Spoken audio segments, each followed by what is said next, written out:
Hello, Mira. Nice to meet you. Welcome to this episode where we're going to discuss your project, which is called UBKI. I'd like you, firstly, to introduce yourself and to talk a little bit about what you're doing, what's UBKI, and tell us about this story.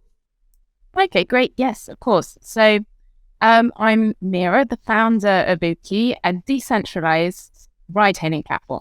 So basically, a platform like Uber that will ultimately be owned and run by its community of users. This is a radically different model. It's one called a decentralized autonomous organization. So we use blockchain technology to enable peer-to-peer collaborations without the need for an all-powerful middleman. And the values of an organization like this are very similar to those of a cooperative. But because we have a high-tech aspect to it, we also have the scalability of a startup. And if you want me to go on, it helps understand a little bit about my background to understand the why of the project. Yeah, please go. Sure. Yeah. Okay, great. So I, back in 2008, became a driver myself. And at that time, Uber didn't exist in France. They were only just starting to emerge in the States. So for the first few years, I ran my business very much like any other small business. I found clients, I created loyalty, and progressively employed drivers. And by 2014, when Uber arrived in Europe, I, thanks to that first-hand experience, saw the industry before Uberization and then after Uberization. And I'd say my feelings were a little bit mixed because on one hand, like everyone else, I loved the technology. But on the other hand, I struggled to like the model. And it's often difficult. It's very obvious for drivers that there's a problem with the current model, but for people outside of the industry, not so obvious. There's a stat that I often use because I find it very revealing, and that's the driver churn on Uber. So the annual churn rate of drivers on Uber is estimated to be around 96%, which is ginormous. It means that, in essence, only 4% of drivers remain on the platform for more than a year. That's crazy. Yes, it is. Well, it is and it isn't, because it's actually easily explained. Drivers take far less time to understand that their app is not designed to help them succeed in their own business. And that despite the fact that they all have an independent status. So I fundamentally believe that technology can and should support an ecosystem of healthy small businesses rather than exploiting them.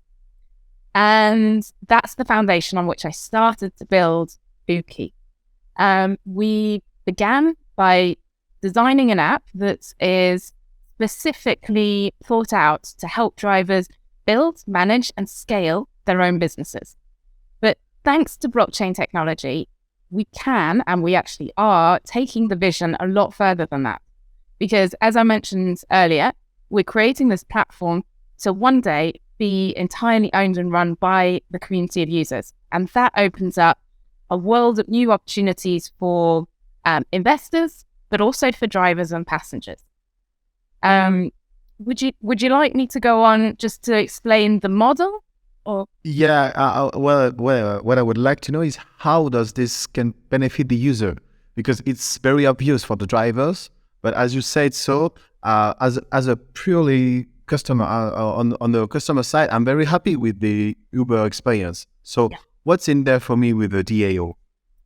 Well, I would say that the short answer is that there's an opportunity to ride even cheaper. That's what passengers are waiting for, obviously. That's a good answer. Yeah, there are other aspects that I think you're going to enjoy as well. But let's concentrate on that one for the time being. Because of tokenization, we can enable passengers and drivers to earn the same token that investors purchase. So basically, everyone becomes a stakeholder in the project. Now, those tokens that are held by drivers, passengers, and investors can be used in a multitude of different ways. For passengers, for example, they can be used as discounts on their ride. But those discounts don't harm the bottom line for the drivers, because drivers will have the choice to either take the tokens and keep them because they want to increase their stake in the project, or because they want to use them to pay for their own subscription to UBKI, or they can simply choose for us to swap to fiat currency, to euros or whatever currency they use. So it's an interesting way to be and an innovative way to bring those two sides together and enable them to be in a win-win situation. Okay, that's very clear. I see some challenges that you should be confronted with, but can you tell me what's the biggest one for you? What's the biggest challenges that could prevent you from succeeding? I would.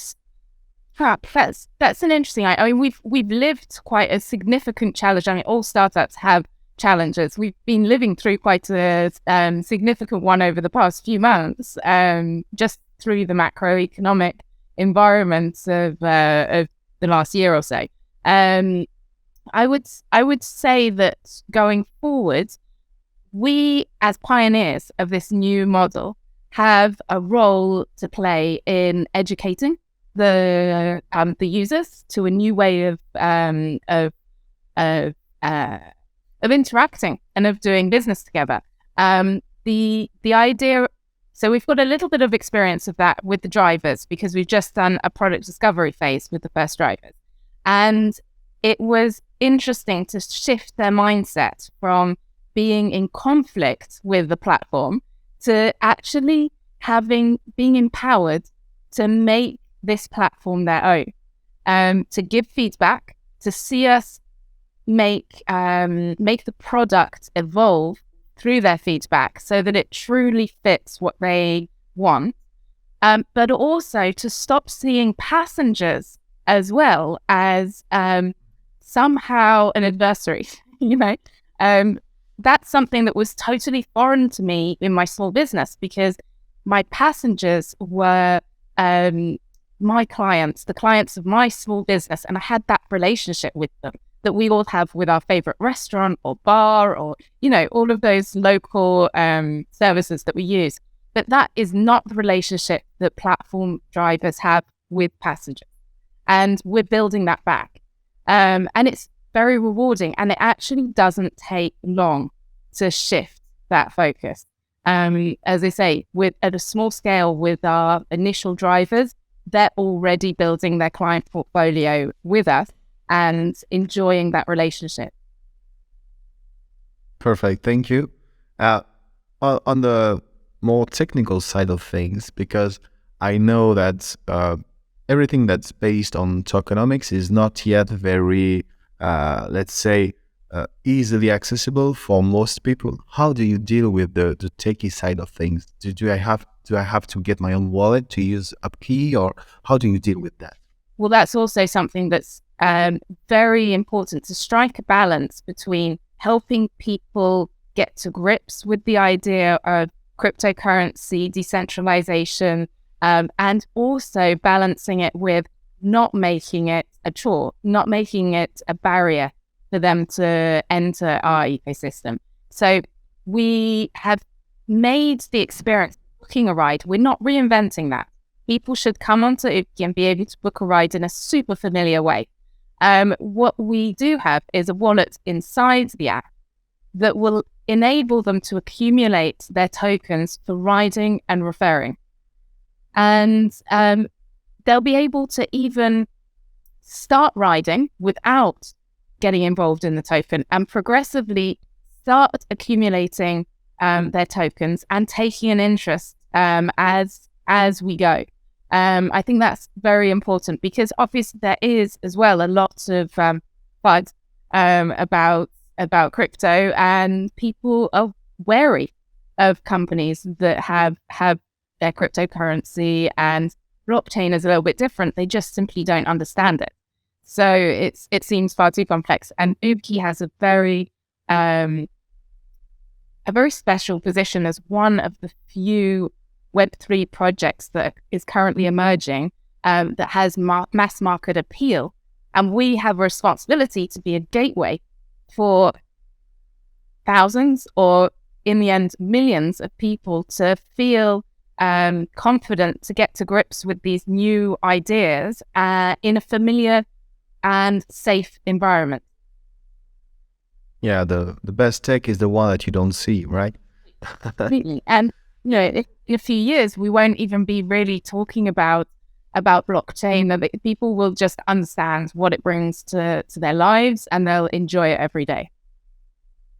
Yeah, I see the point. I have the same feeling that this should be focused on the user experience and not on the tech. Okay, that's also. And coming to Founders DAO, so you're in the program right now. Can you tell us a bit how has it helped you so far, and what are your why did you choose to go with Founders DAO instead of a more traditional financing schema? I definitely, in a nutshell, would say that our visions align. So right from our first exchanges, it was super clear to me that they understood the problem I was trying to solve. And they also agreed with the fundamentals of the solution that I was bringing to the table, which was based already on decentralization and growth driven by network effect. Then we've now been working together for almost 2 years. And aside from the investment, because you can get investment from lots of different people, but aside from that, what they really brought was this expertise with regards to blockchain and crypto. And that was key for me, because until I met them and decided to partner with them, I was limited to a more traditional SaaS model. And it was key for me to find the right ecosystem of experts to be able to help me take my vision to the next level. And the end result is obviously enabling UBKI to have a significantly greater disruptive potential than it would ever have had without that. But yeah, I wasn't in capacity to do that on my own, and I'm really happy that I chose FoundersDAO, and no regrets whatsoever.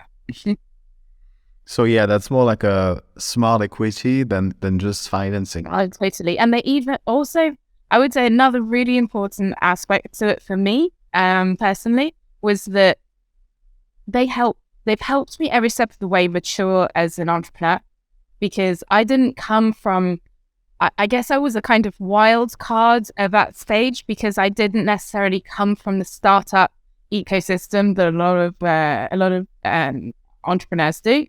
But they've supported me to really run with my vision, build it out, develop it, get it to a stage of maturity. And they also challenged me along the way to really live up to my ambition. So obviously that involves learning fast.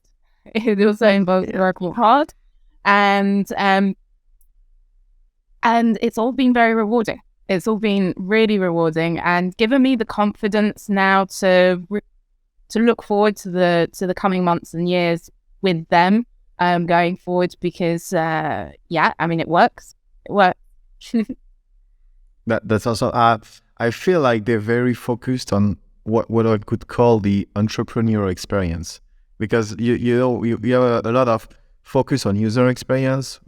Some companies have a lot of focus on developer experiences, but I feel like what they've understood is this, that you should provide your entrepreneurs that your company, that you should give them a good experience. You should try to challenge them, should try to give them technical solutions, and what you just described goes along with what I feel like about that. So yeah, that's it's a lonely journey. It can be a lonely journey as an entrepreneur. So you need to have that ecosystem, people who are your extensive team, and also people who have such wide-ranging experiences, and that you could never find to bring in-house at the really early stage. So to be able to exchange and work with people of that caliber at the early stage was, a very big learning curve, and it was great. But it also feels very, very supportive. That was important for me as well, to be able to be totally honest with them and to be able to open up and then find solutions to overcome any problem I had. And they were always there to do it. So yeah. That's awesome. And I can already imagine your answer, but how do you feel about the whole Founders DAO aspect of things, which means that you are probably, in the few months that are going to come, you're probably going to get some investors that are maybe unknown to you. There are people, just random people, not VCs or business angels, and this kind of crowd investment via the DAO mechanics. How do you see the echo of this with your project? I mean, it comes to the core of my project. The whole concept. It enables me to be very coherent, and with the way we fund projects at the beginning has a big impact on the future. And drivers, even at this stage, are wary of who I'm going to get investment from, because they've seen the impact that can have on decision making throughout the entire life of an organization. And to be able to decentralize as much as possible the funding at early stage is totally in line with the vision, and enables me to not have to make any concessions with my long-term vision. So absolutely in line. And I think that it is the future. I don't think there's any doubt about that. And going back to Founders DAO, I would say one of the key things for me as well was that it was totally obvious that they're visionary. And that's really important as well, especially as an entrepreneur who does want to be disruptive and does have a very ambitious project. It's essential to have people who also are visionary and who share that vision of the future. Over and above our individual project, we believe that decentralization is going to become a key factor in entrepreneurship going forward. All very interesting. For me, the most interesting aspect is what you just said about how does the funding schema impacts the project and all the shareholders, your drivers, your customers, you as an entrepreneur. This is very interesting because usually the end users or even the rest of the shareholders don't really mind about who is funding the company, how is it funded. I mean, obviously, when you get some pretty big layoffs or so on, maybe at that point, people come to realize that okay, maybe their interests are not aligned with the investors' interests, and that can create some awkward situations or some undesired results, I should say. But what you just say is very powerful in that sense that the whole idea behind this is that there's no one big investor that's gonna impose his vision to everyone. And so the decentralized aspect of things can have real impacts on the product and on how the drivers, in your case, and the end users are using it.